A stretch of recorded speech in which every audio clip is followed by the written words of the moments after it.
Edo State residents await final results of governorship election. Ondo State government ready to partner with stakeholders for efficient service delivery. Adamawa government confirms cholera outbreak with 12 deaths. And from the foreign scene, at least 51 die in coal mine explosion in Iran.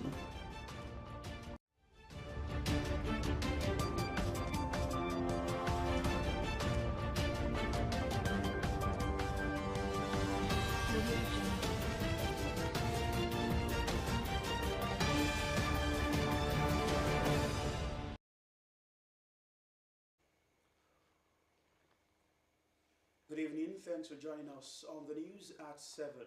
My name is Sahida Aribisala. We begin the news tonight from Edo State, where residents of the state are awaiting final announcement of results of the governorship election. The electorate had trooped out on Saturday to cast their ballots as they defied heavy downpour. After declaration of results from 16 local government areas, the All Progressive polled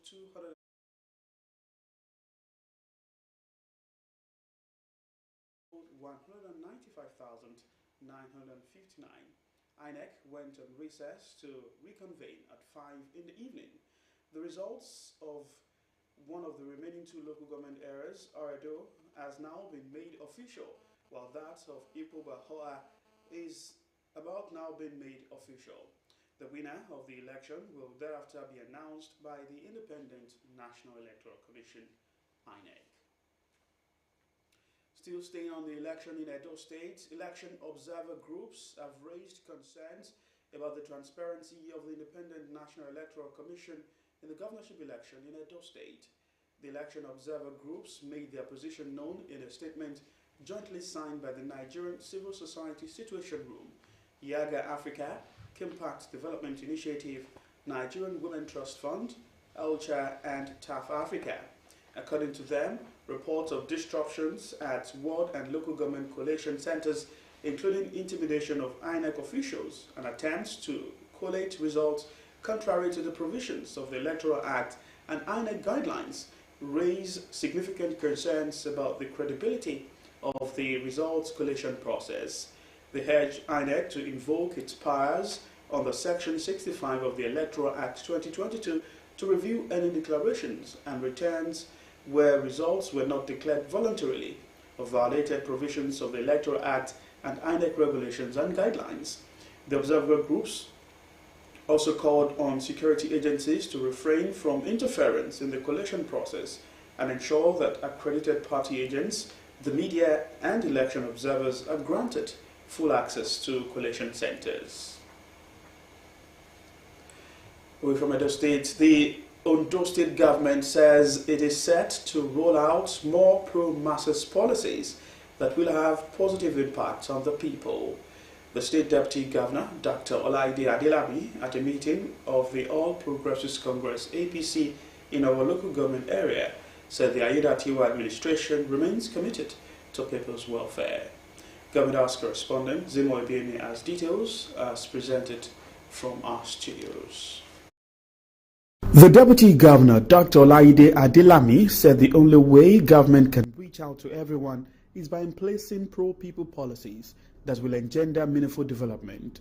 The Deputy Governor said Governor Aiyedatiwa is a youth-friendly leader who is passionate about the young people and their future. He said the Governor is working on policies that will create an enabling environment for entrepreneurship and youth empowerment. The policy of this government, àwọn ètò tí ìjọba yìí máa gbé kalẹ̀ ó máa yàtọ̀ sí àwọn ètò tí tẹ́lẹ̀ rí. Lóòótọ́ a lè máa pín ráìsì fún anybody. Ṣebí oúnjẹ di ọ̀wọ́n gógó ni a fi ń sọ̀rọ̀ ráìsì pé wọn ò pín dọ́dọ̀ wọn. Tí ara policy government tó bá fẹ́ bọ̀ yín tá máa roll jáde.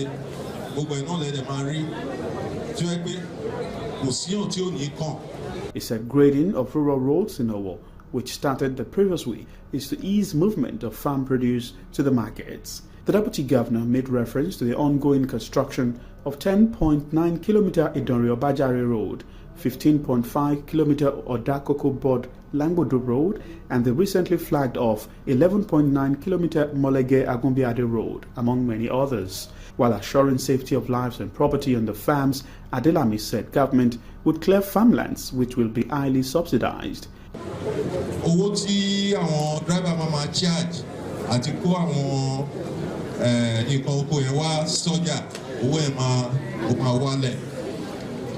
Oúnjẹ á dẹ̀ pọ̀ sí nílùú tó ń jẹ́ bá dẹ̀ pọ̀ prices will come down. The price will come down. Is it not for every one of us? Yá ti jèrè policy government. Ara nǹkan tí mo sọ nìyẹn. On this part, Chairman of APC in Owo, Samuel Balogun, promised that the party is ready to deliver 80,000 votes for the APC in the November 16 governorship election. As we've been moving along before, we set a target that we are going to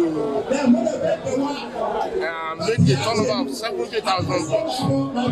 But with the remaining PDP in our local government, they come into APC. Remember, they used to have 10,000. I get that 10,000 votes to 70,000. That's why I say we are going to make a turnover of 80,000 votes. He appealed to party members not to relent in their efforts in ensuring that Governor Lucky Aiyedatiwa wins the November 16 governorship election.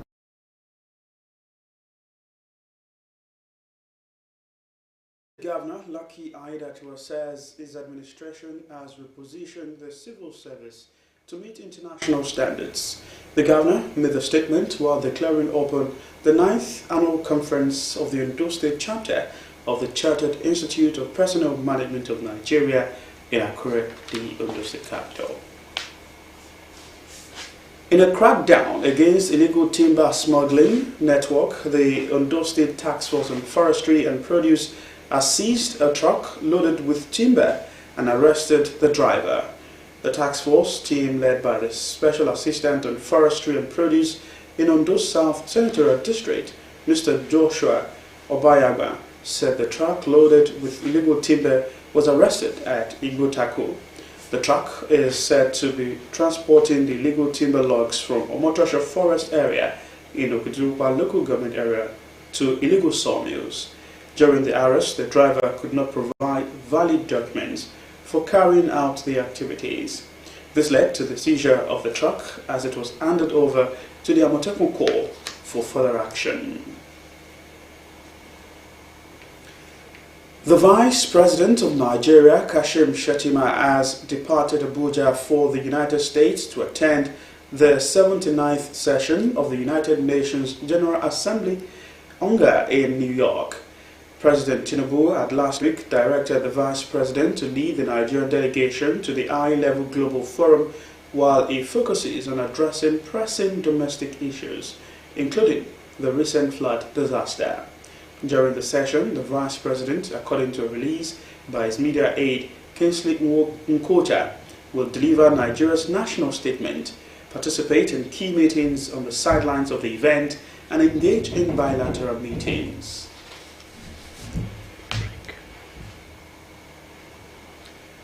We're due to take a break on the news at 7. We're back with more stories. Stay with us.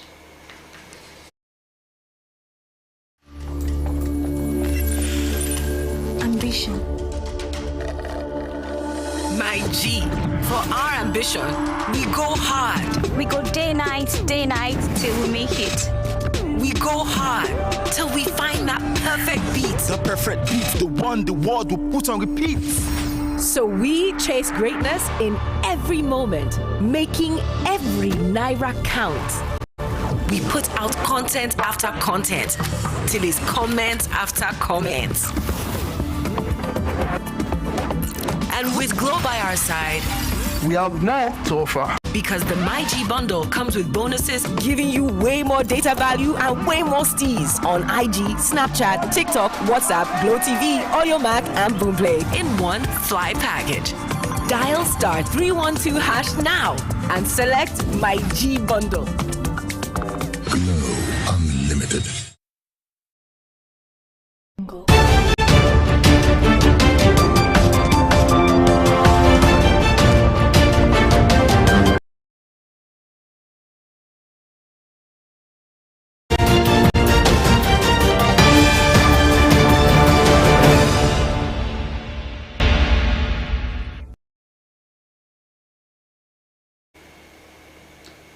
Thank you for rejoining us on the news at 7. You can watch us live on our website www.osrc.ng or follow us on Facebook at Osrc TV, and on YouTube you can subscribe to our channel Osrc TV Ondo. To more stories now. Elder statesman and Chancellor of Afebabala University, Are Afebabala, has faulted the monopoly of the Nigerian National Petroleum Corporation Limited in the sale of petrol from the Dangote refinery. Babalola, who expressed dissatisfaction with the hikes of petroleum prices, especially the recent one by NNPC, appealed to government not to turn Nigerians to beggars. The elder statesman, who spoke in Ado-Ekiti, urged all stakeholders to put in place a strategy that could arrest a situation where Nigerians have been turned to beggars. Are Babalola called for more people-oriented policies and programs that could improve the economy and empower Nigerians. People from all walks of life have converged to celebrate a milestone achievement with Princess Adenike Olaitan as she launched a new album. The album, titled My Cup Runneth Over, marks a significant milestone in her music career. Osrc Victor Akinsolure was there, and the report is presented from our studios.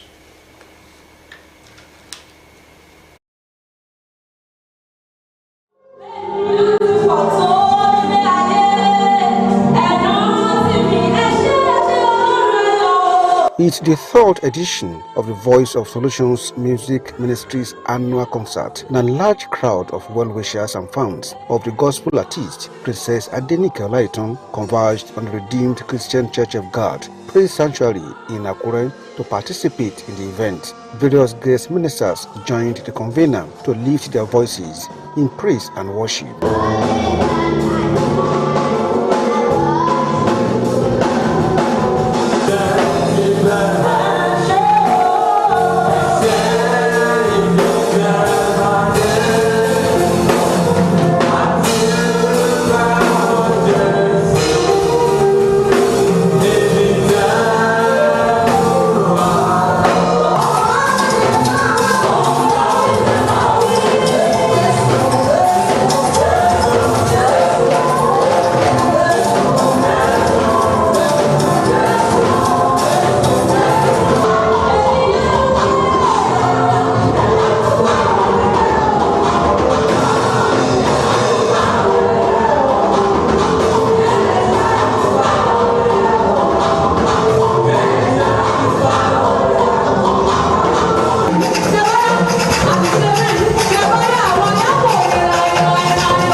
The event featured unveiling of a new album titled My Cup Runneth Over, put together by Princess Adenike Olaitan.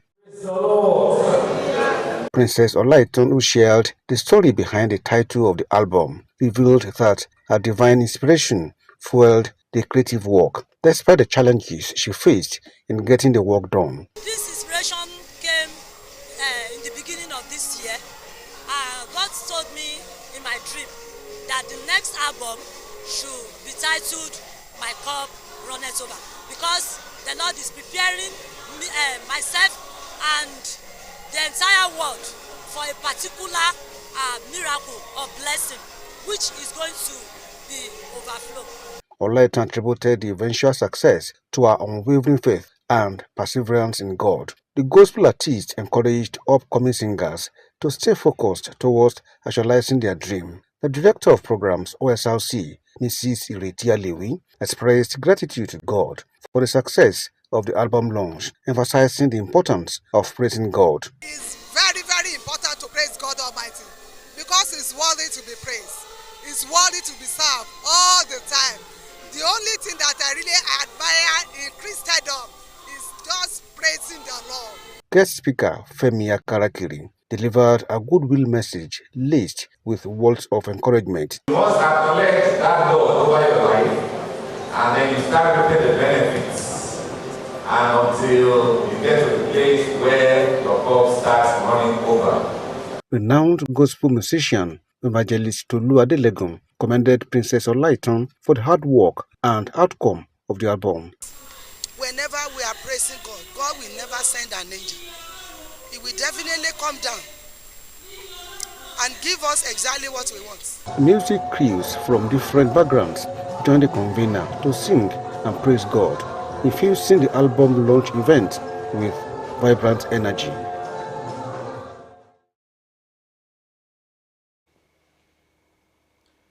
Operatives of the National Drug Law Enforcement Agency, NDLEA, have arrested a 38-year-old drug trafficking suspect while attempting to board a Qatar Airlines flight to Iran with 76 wraps of cocaine in his stomach. NDLEA Director, Media and Advocacy Femi Babafemi, who confirmed the arrest, said the drug suspect was arrested in Kano. After 3 days of excretion observation, the suspect excreted 76 pellets of ingested cocaine weighing 1.267 kg. Also in Kogi State, NDLEA officers on patrol along the Okene-Lokoja-Abuja Expressway recovered 700,000 pills of Extol 5 coming from Lagos for distribution in Kano and Kaduna, while a 23-year-old suspect was arrested by operatives along Mokwa-Jeba Road in Niger State in possession of 49,000 tablets of tramadol, 20,000 tablets of Dezampam, and 100 tramadol injection and 50 bottles of cough syrup with codeine. The Public Relations Officer of the University College Hospital Ibadan, Fumi Adetuyibi, has stated that the news and pictures on social media of a fire outbreak in the hospital are exaggerated. Reacting to the incident in a release, Adetuyibi said the incident was not a major one as it was being presented in the news. She said the incident was caused by a spark at the changeover box at the medicine laboratory on the 3rd floor of the hospital, adding that the incident did not in any way disrupt the hospital's activities.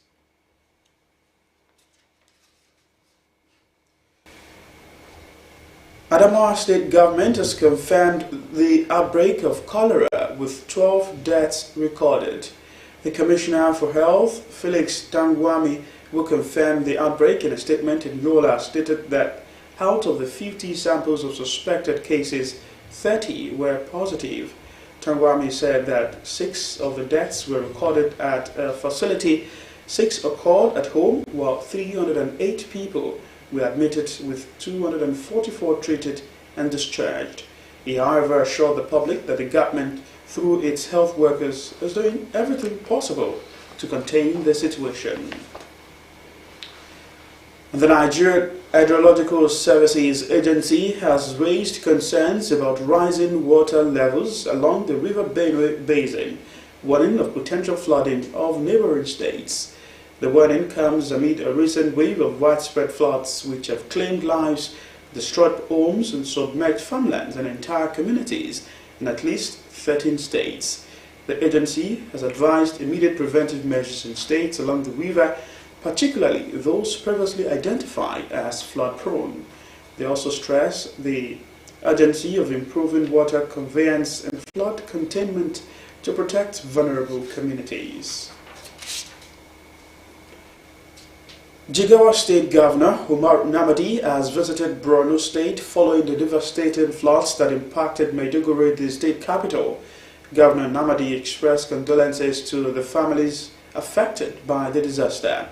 In a gesture of support, the Jigawa State Governor announced a state's donation of 250 million naira to assist in the relief efforts and provide care for the affected flood victims. In response, the Borno State Governor, Professor Babagana Zulum, thanked the Jigawa State delegation for the compassion and commitment, assuring that the funds will be directed towards assisting those in distress. The delegation also paid a visit to the Shehu of Borno's palace, where they offered prayers for protection against future disasters. And outside Nigeria, residents are facing a daunting cleanup effort after massive flooding swept through the town of Poland. The historic flooding swept away homes and cars, causing billions of dollars in damages and killing at least 24 people. Residents hope to make their homes livable before the onset of winter. Blessing Obi has more. After massive flooding swept through the town of Strony, Sonke, Poland, leaving behind mountains of debris, residents are now faced with a daunting cleanup effort. 67-year-old Mioswap Wegerson said he has been running this ice cream shop for 30 years, but is not insured. He points to a spot high up on the wall where he says the water reached. He says there used to be refrigerators in this room and that, quote, everything was flying in the air. Parts of the town of 5,000 people were swamped when a dam burst last weekend during Central Europe's worst floods in more than 2 decades. The town, located in southwest Poland, was one of the hardest hit areas. The historic flooding swept away homes and cars, causing billions of dollars in damages and killing at least 24 people. Wegerson says one of his neighbors is among the dead. The first building on the street, the one that is completely destroyed, there was a couple. The wife survived. Unfortunately, the husband was taken away by the water. They found his body downstream, and in the morning, the wife swam away to a garage there on some log board. Wegerson and others said they will work to make their homes livable in before the onset of winter, which one resident said he hoped would come as late as possible. Blessing Obi, Osrc News. And in Iran, an explosion caused by a gas leak at a coal mine in eastern Iran has killed at least 51 people. Reports by a local media stated that a methane gas leak led to the explosion in 2 blocks of the mine in Tabriz, southeast of the capital Tehran. South Khurasan's governor, Javad Genatzadeh, noted that the rescue teams are working to recover the remaining bodies. Authorities have also declared 3 days of public mourning in the eastern province following the deadly explosion. The fall of Bangladesh's longest-serving Prime Minister, Sheikh Hasina, has ignited a wave of calls for justice from families of those who have been forcibly disappeared during her tenure.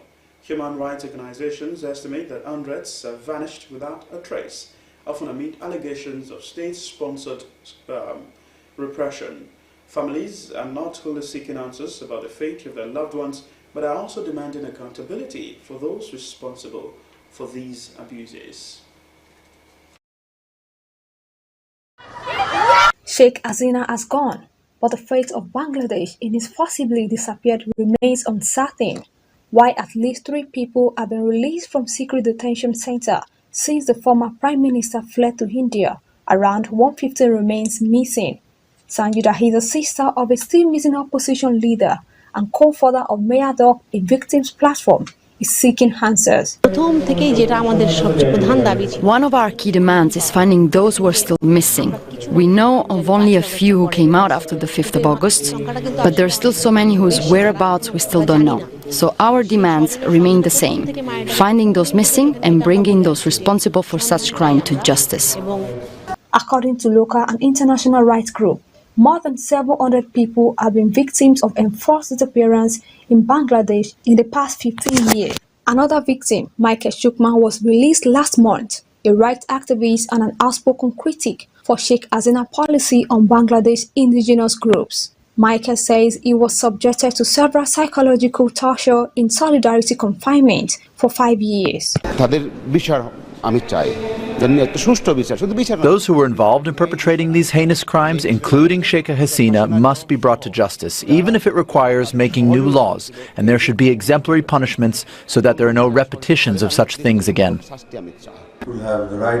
A former decorated military officer, Abdullahil Ami Azmi, was also released early last month. Azmi says he too was psychologically tortured, and they see daylight for the last 8 years while in detention in a secret facility.